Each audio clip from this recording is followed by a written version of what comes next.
some interesting topics to talk about today. Keith, how are you doing, man? What's up, By the way, everybody? let's talk about what's happened to you recently. You care to divulge that information? I mean, that could go a lot of different directions. Can Yeah. you be more specific? Like shot in the arm or something like that. Yeah, so- why don't we tell? Let's tell people about it. I think we should.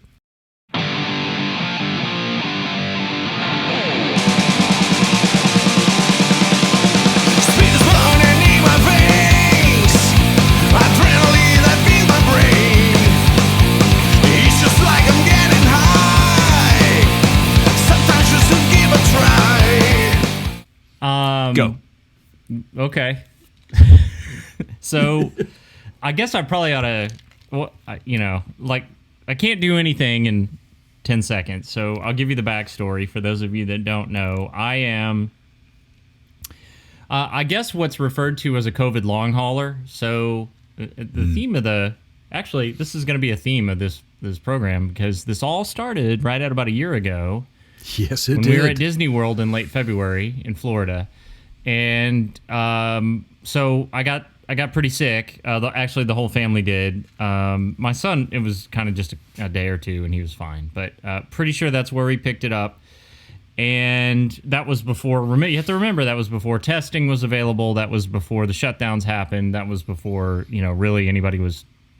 There was no masking up. Nobody was taking it Right. seriously.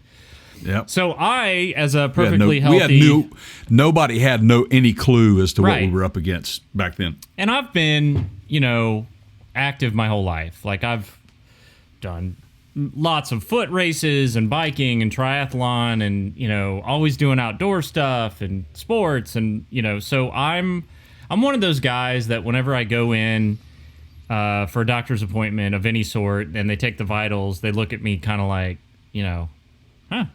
like you look 18 kind of thing. So there's people that have had this long haul situation way worse than me, but for me it was pulmonary. So I couldn't oxygenate like I normally would. I would do things like I would climb the stairs and I'd be out of breath. I'd pull start my trimmer, weed eater, and I'd be out of breath and I'd have to sit down. Couldn't went out on a 2-mile run and had to call my wife to come get me, and like that's like the last time I couldn't. I don't know in my whole life if I have never been able to finish a 2-mile run. I mean, maybe like in 3rd grade. It's just one Right. of those things that I've just done my whole life for way further distance than that.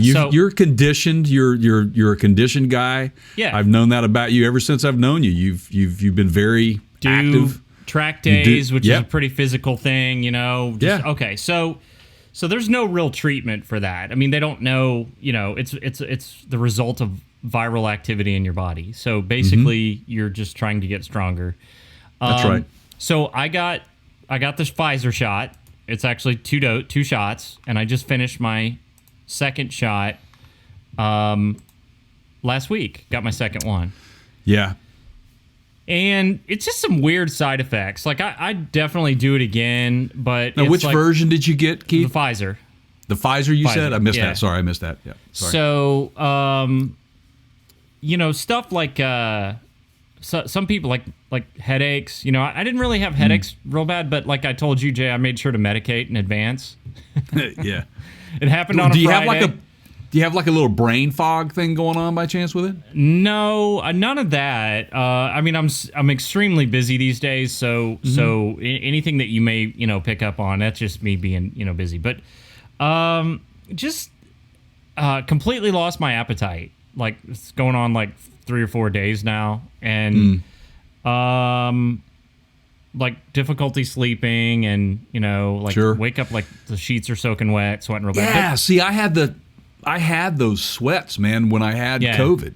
Yeah, so you have some of the same symptoms that you would have in, the So I actual- had headache. I had No, I can still smell. Yeah, see, there you go. Yeah. I had headache, I had the sweats, the super fatigue, and joint pain like crazy. As a matter of fact, I'm still experiencing some joint pain, and it's been 5 months since the onset of the symptoms when I had it. So I didn't have the long hauler side of it that you've experienced. Now, my wife, on the other hand, she's experienced a little bit of that.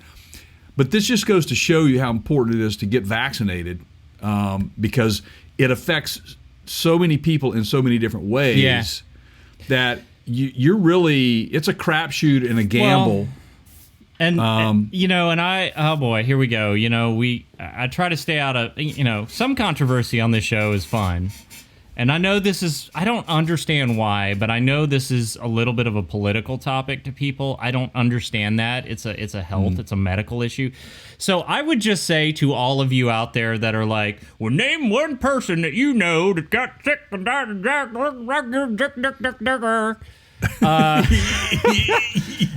I'm your guy. Oh, man. And I can take out any of you in a foot race to this day with half a lung. I am that healthy. And I am still, to this day, it's been a real challenge for me to... Well, I know that to be true. So all you people that think this is like some made-up whatever... Oh, it's not. I'm telling you right now, it's not. We are two individuals that are very close, have known each other for a long time. I love that, man. Have known each other for a long time. We know each other's... physical well-being and habits and those sorts of things. No pre-existing conditions. Nothing. And see, you were affected in a different manner than I was from it. Yeah. And now, yes, there's a bit of an age difference. Not that much. I mean, we've got what, like 10 years between us or something? Sure. Yeah. Yeah, we're gonna go there. Yeah. Okay. Yeah. And I'm not. Let's don't say who's on the upper end of that. But anyway, just all Keith and I are trying to do is just kind of basically give you guys, the facts from two individuals who have had it.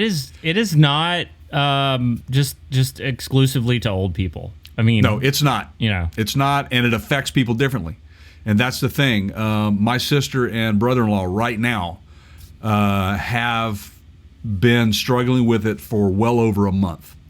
And, look, people are hesitant to get the vaccine, and there's some valid reasons for that. And there's a lot of talk about people in healthcare that are, holding off because they're not sure. And look, I get it. I do not claim to be a medical expert. I don't know anything other than, like, I find the smartest medical professionals that I can find. And I ask them my questions, right? Like doctors, absolutely. Whoever I can access that I respect and, is respected in the industry, and I ask, right?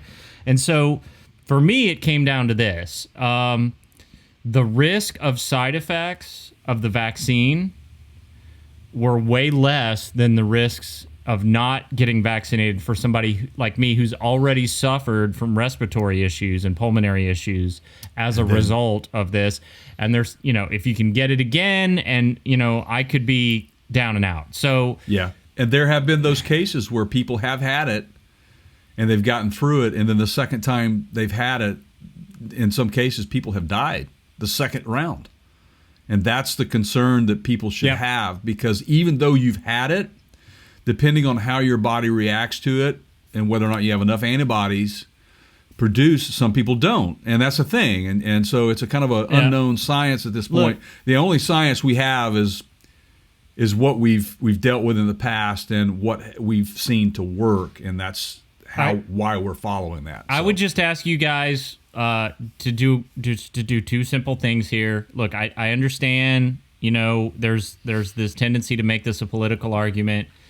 Please just consider others. Be considerate of others. Please remember the golden rule, right? Not everyone has a political opinion on this that is affected by it. I am probably one of those people. I'm just trying to not cause any more problems and stay healthy. And number two, don't make the blind assumption that because you can't see it and it isn't happening to you, it isn't real. Okay, I'm not. I don't know how accurate the numbers are. I'm not getting into any of that. I'm not trying to sell. I'm just saying that whatever you believe, whatever stance you have, just please don't assume that because it hasn't happened to you or that it didn't affect you badly, it doesn't. Right. Doesn't affect others. That's it. That's it. I personally am happy. Remember the golden rule. Yes. Absolutely. Yeah. There you go. Very simple, right? And I'm really glad that you got your vaccine. I'm getting close to being able to get mine. What that means for Keith and I, it means that we will be able to travel together. We'll be able to be with each other in person and do some live events and bring you guys some great content, which is something that we both enjoy tremendously doing. So we're looking forward to that. And on that note, this was not brought up in the opener, Keith, but I wanted to bring this up, that this was just announced. This is hot off the press. SEMA, and in conjunction with PRI, the Performance Racing Industry Show, they announced a new initiative to return to an in-person trade show this year. They're looking... let's see, a return to Indianapolis for the annual PRI trade show. An all-new membership drive is launching next week. And a 2.0 version of the renowned PRI Road Tour are all part of the performance racing industry's plans for an unprecedented year. Their mission is to build, promote, and to protect the racing community, which we all want to see secured. This year's trade show... and if we can get all vaccinated and we can get there, it looks like the trade show is going to happen December 9 through 11 at the Indiana Convention Center in downtown Indianapolis, Indiana. It's a great show. Here's a question that I've got. Now, this is probably, a podcast topic for another day. But it does tie into this news article, and I want to just ask this question, perhaps rhetorically, okay? So recently the CDC came out, you and I talked about this, Jay, like off the air, that after 2 weeks after your final dose of the vaccine, you are totally fine to be indoors, and I think they just used the term indoors, unmasked with other fully vaccinated people. The problem that I see happening here is like again, for me, and we just talked about, for those of you that are just joining this segment, I'm basically, I guess you would refer to me as a COVID long hauler, and if you don't know what that is, go look it up, and it's all you'll figure it over. out. Yeah, Yep. It quickly. Yep. So, so how do you determine if you're going to do these events? Major League Baseball just came out like last week and said, hey, everybody, we're going to resume to in-person attendance. So if you're vaccinated, you don't pose a risk to others, and I think they have the data now that says that you can't transmit it and you can't carry it and all that. Right. Okay, well, and that's great. But you can't, how are you going to test for that? Because you can't force people. What do they do? They have to show you their vaccination card before you allow them to come in the door? Well, there has been talks of that, Keith, to have sort of an international vaccination card out there. But there's already so many vaccines been given out, and like I did get a card, but like I scanned it and then threw it away. Like I have a digital copy of it. Yeah, it remains to be seen yet, and of course, there's going to be the argument of invasion of privacy in that regard, which is fair, and you can't force people. Fair. Okay, fine, but and again, not trying to stir up trouble here, not trying to make this a political argument. That is fine. It is your right to have your privacy and your freedom and all that. Good for you. That is a business, and it is their right to tell you. How about this one? Remember this sign that we used to put, called it the jackass rule at the parts counter, where you hang it up behind the counter? Yeah. You know this one? We reserve the right to refuse service to anyone. Right. For any reason. For any reason. Yep. So you don't have to tell me, and I don't have to let you in the door. Bye-bye. Right? It's fair. Well, it's going to be that fair, and it should have to be that fair and that simple, and that's it. So, if you want to get through life, you can't. SEMA cannot require people to show their. What is the way through this? I don't know. I think that now I will say this: that in our area here, we've already had several of the annual events that actually don't occur until midsummer, already canceled for this year. And I think that is a wise decision. I know it sucks for a lot of the vendors and the businesses that are around here, but I think that nobody has a crystal ball to know what this is going to be like. Even in 4 months down the road, if we're all vaccinated by Well, the end and of we're this not year, gonna be. then See, that's and we're the not. thing. And see, you know, there all this data that they're releasing from the CDC talks about vaccinated people being in the same room with other vaccinated people. Okay, well, Right. that's not a realistic scenario ever. That's right.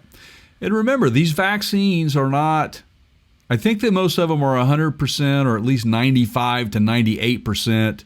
Against the effective known strains, but against then the if known we start strains. getting into mutations and all that, and that's kind of Right. freaking me out a little bit. And So, yeah. that is why they want everybody to get vaccinated. So to kind of hurry up and kind of, curb this thing from evolving into that next strain.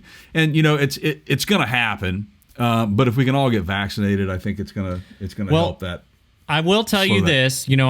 Let's see here. 5 days in from my last dose now. Yeah, let me do some quick days of the week math here. Right? Carry the 2 to 3 multiplied by 4. Yep. Okay. 5 days from my 5 full days now from my final shot. I have not grown a tail. No antlers. I'm not seeing any yep. antlers. Things appear to be, returning to normal for me before the shot. Like normal as in still dealing with the same, kind of COVID long haul stuff, but not any really massive side effects from the shot. So Right. way to totally like drop a, Well, pull the pin on the grenade right at the beginning of the show, Jay. And hey, man, I think that we need to talk about it. And just to kind of give you guys, we're humans too, man. We're part of this. We're part of this life cycle as well, and I hope that our life experiences in some way, shape, or form can assist you in making a decision, or save your life. I don't know. I'm just going off of what has happened to me, what has happened to Keith, what is happening to Keith. And what is happening to a lot of people around the world. And we just want to share our story with our audience. And hopefully that has some positive impact on you. Just that's what our goal is with our podcast anyway, is to have some sort of positive impact on anyone anyway. So I wanted to, number one reason, because, obviously we're friends and I want you around for a while, pal. Thanks, So man. there you go.